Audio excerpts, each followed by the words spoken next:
Bismillahirrahmanirrahim. Assalamualaikum warahmatullahi wabarakatuh. Kembali lagi dengan aku Muhib di channel YouTube aku Muhib 29. Di video kali ini kita lanjut pembahasan tentang buku ekonomi. Nah, bukunya ini berkaitan dengan sejarah. Nah, bukunya ada di samping kanan aku.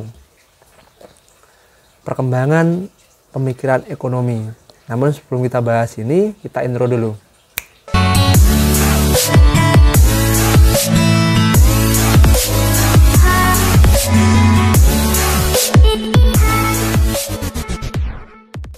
Nah, jadi bukunya berjudul Perkembangan Pemikiran Ekonomi. Nah, jika di video sebelumnya kita membahas tentang filsafat ekonomi dan impactnya adalah ekonomi sebagai keadilan dan kesejahteraan masyarakat, di video kali ini kita membahas tentang bagaimana lahir, tumbuh, dan perkembangannya ekonomi dari zaman Yunani sampai tahun sekarang ataupun teori-teori yang kita gunakan sekarang. Nah, sebelum kita masuk isi bukunya, kita lihat desain bukunya. Bisa teman-teman lihat ada potret ataupun galeri tentang pemikir-pemikir ekonomi. Terus judul bukunya ada edisi ketiga, penulis Deliarnov, dengan background warna hitam dan oranye kuning. Di bagian samping bisa teman-teman lihat juga sama ada penulis, judul buku, dan penerbitnya. Penerbitnya Raja Wali Press. Nah, di bagian belakang ada kayak sinopsis bukunya. Di bagian bawahnya ada harga bukunya, yaitu 88.000. Namun kemarin aku buku ini di online shop dapat potongan 10.000 lah, 78.400. Itu aku beli di Shopee. Nah, untuk isi bukunya ada 3 poin yang ingin saya jelaskan. Aku jelaskan di video kali ini. Nah, yang pertama itu pembahasan di buku ini tentang apa sih persoalan yang ada di ekonomi itu ketika lahir, tumbuh, dan berkembang sampai sekarang. Hingga batasan apa yang menjadi pembahasan buku ini. Sehingga ruang lingkupnya tidak kemana-mana. Nah, ditambah tentang manfaat apa yang kita dapat ketika kita mempelajari ilmu ekonomi. Itu poin pertama yang dibahas. Nah, yang kedua ini tentang bagaimana pemikiran ekonomi ini tumbuh dan berkembang. Pada awal berdirinya ekonomi atau di zaman Yunani, ini masih sulit membedakan mana itu ekonomi dan mana itu filsafat moral. Karena keduanya itu tumpang tindih ataupun berjalan beriringan, karena impactnya ataupun dampaknya nanti adalah yang diusahakan tentang kesejahteraan. Yang nantinya makin kesini ilmu ekonomi juga akan kembali lagi model seperti itu, mencari kesejahteraan dan keadilan. Setelah masuk ke abad 16, kita baru mengenal teori-teori. Ini teorinya merkantilis dan mazhab merkantilis dan mazhab fisiokratis. Merkantilis ini dalam buku ini menjelaskan bahwasanya ekonomi itu ataupun kekayaan suatu negara ada ketika negara itu melakukan ekspor sebanyak-banyaknya. Dengan begitu, banyak emas yang masuk ke dalam negara tersebut. Atau negara misal Indonesia melakukan ekspor yang dari luar ditarik ke Indonesia. Dengan begitu, kekayaan negara itu akan tumbuh dan berkembang. Nah, sedangkan mazhab fisiokratis ini menganggap bahwasanya kekayaan suatu negara itu didapatkan dari alam.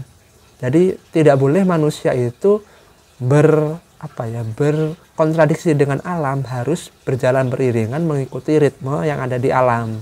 Dari kedua aliran tersebut, mazhab fisiokratisme dan merkantilisme, dihimpunlah oleh sang tokoh Adam Smith. Beliau beranggapan bahwasanya sangatlah penting perekonomian itu tidak dipegang oleh pemerintahan. Bisa dikatakan pemerintah tidak boleh ikut campur dalam perekonomian atau perdagangan bebas dengan laissez-faire, laissez-passer.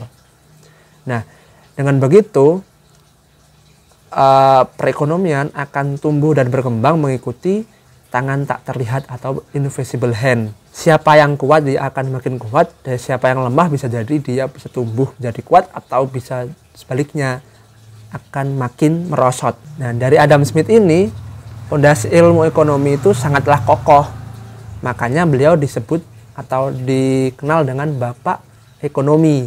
Setelah Adam Smith di buku ini menjelaskan tentang sosialisme di bagian Karl Marx atau Marxisme. Nah, Marxisme ini mengkritik bahwasannya teori liberalisme Adam Smith ini sangatlah membahayakan untuk peradaban manusia.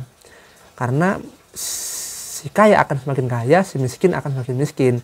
Dengan begitu dibutuhkan suatu kekuatan yang sangat kuat untuk mengatur semuanya. Ini pemerintah. Dengan begitu tidak ada yang namanya si kaya ataupun si miskin ataupun si paling kaya, si paling memiliki industri dan si pekerja. Dengan begitu ada satu satu kasta yang namanya kasta setara semuanya. Tidak, karena industri itu dimiliki pemerintah, pekerjaan itu semuanya dipusatkan kepada pemerintah. Semua itu menikmati hasilnya sama rata, sama rasa. Nah, pada tahun 1930-an ini ternyata apa yang diyakini si Karl Marx ini hampir saja benar. Namun nanti di-counter lagi oleh John Maynard Keynes. Pada tahun 1930-an ekonomi di Amerika itu mengalami kelesuan, banyak pengangguran dan inflasi. Akhirnya John Maynard Keynes ini memberikan sebuah solusi dengan kebijakan fiskal sekarang kita kenal. Nah, kebijakan fiskal ini memberikan sebuah pemerintah kebijakan pada saat itu ya, proyek-proyek pembangunan di Amerika untuk menyerap tenaga yang pada saat itu banyak sekali yang menganggur. Akhirnya banyak sekali nih tenaga kerja yang terserap oleh pemerintah untuk pembangunan, sehingga problematika pada tahun 1930 yang diyakini oleh kalangan Marxisme terhindarkan, dan liberalisme ataupun bendera liberal si Karl Marx, si Adam Smith ini masih berkibar lagi, meskipun agak sedikit ada tambahan tentang kebijakan pemerintah. Kalau si Karl Marx ini kan pure pemerintah semua, si Adam Smith ini pure pasar bebas semua. Nah, John Maynard Keynes ini memberikan sedikit suntikan lah tentang kebijakan fiskal. Pemerintah boleh ikut campur untuk membangun negeri tersebut. Nah, setelah 3-4 dekade, tepatnya tahun 1970-an, 1980-an, ternyata teori Keynes ini tidak bisa mengakomodir permasalahan pada tahun 1970-80-an. Karena menurut Keynes, kelesuan perekonomian pada saat itu menyebabkan pengangguran, namun inflasi juga ikut turun. Pada tahun ini, 70-80-an, enggak. Pengangguran makin meningkat, perekonomian melesu, produktivitas juga makin melesu, dan juga inflasi makin meningkat juga. Nah, keluarlah teori monetaris dari Friedman namanya, pencetusnya, dengan kebijakan moneter. Nah, kebijakan tadi kan yang fiskal itu memberikan pekerjaan kepada yang menganggur. Pada tahun ini enggak. Kebijakan uang yang dikeluarkan itu ditekan. Ketika uang banyak beredar itu ditarik keberadaannya sehingga teraturlah uang yang keluar dan uang yang masuk kepada pemerintah, sehingga inflasi dapat diturunkan, pekerja mulai naik, mulai ada. Nah, setelah itu ada lagi, ternyata monetaris itu masih kurang mengakomodir kebijakan di Amerika pada saat itu, tepatnya di Inggris juga. Keluarlah teori tentang institusional, dan teori tentang ratek ditambah sisi penawaran, dan juga aliran sisi penawaran. Nah, aliran sisi penawaran ini melihat bahwasannya kalau produktivitas ingin meningkat, perlu pemotongan pajak. Ataupun misal pajaknya pada saat itu 10%, kita turunkan menjadi 5%. Itu adalah sisi pemikiran dari sisi penawaran yang mencoba menggabungkan monetaris dan juga fiskal. Nah, ada juga aliran lain di buku ini tentang aliran ratek, rational expectation. Aliran ini melihat bahwasanya suatu konsumsi ataupun masyarakat itu tidak bisa melihat ekonomi dalam artian sebelumnya dia membeli, tapi mereka juga harus biasanya manusia itu membeli dengan rasionalnya mereka. Aku membeli TV ini, keuntunganku ke depan itu apa, untuk apa? Nah, tidak bisa. Bahwasanya ekonomi itu harus dilihat saklek gitu.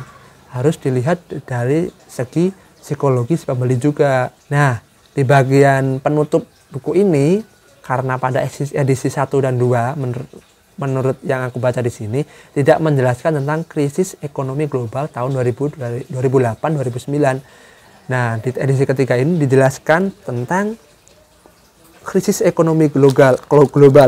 Nah, coba aku sampaikan sedikit ya apa itu yang dimaksud. Nah, krisis ekonomi global tahun 2008-2009 berawal di Amerika akibat gejolak di pasar perumahan yang kemudian diikuti oleh kenaikan harga minyak dan pelemahan pasar saham. Hal ini sangat memukul perekonomian Amerika Serikat.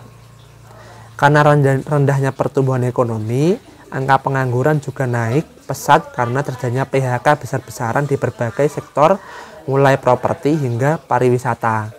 Nah, itu adalah dampak ketika terjadi kelesuan ekonomi di Amerika Serikat yang berdampak kepada seluruh belahan dunia di segi ekonomi ya. Di segi ekonomi, karena Amerika pada saat itu hingga saat ini diyakini sebagai negara adidaya yang menguasai dunia. Nah, di bagian belakangnya ini ada sedikit pandangan tentang ekonomi Indonesia di masa depan. Nah, sebelum aku jelaskan, karena aku rasa video ini sudah cukup panjang, nanti aku jelaskan di video selanjutnya. Nah, mungkin itu saja dari aku. Assalamualaikum warahmatullahi wabarakatuh.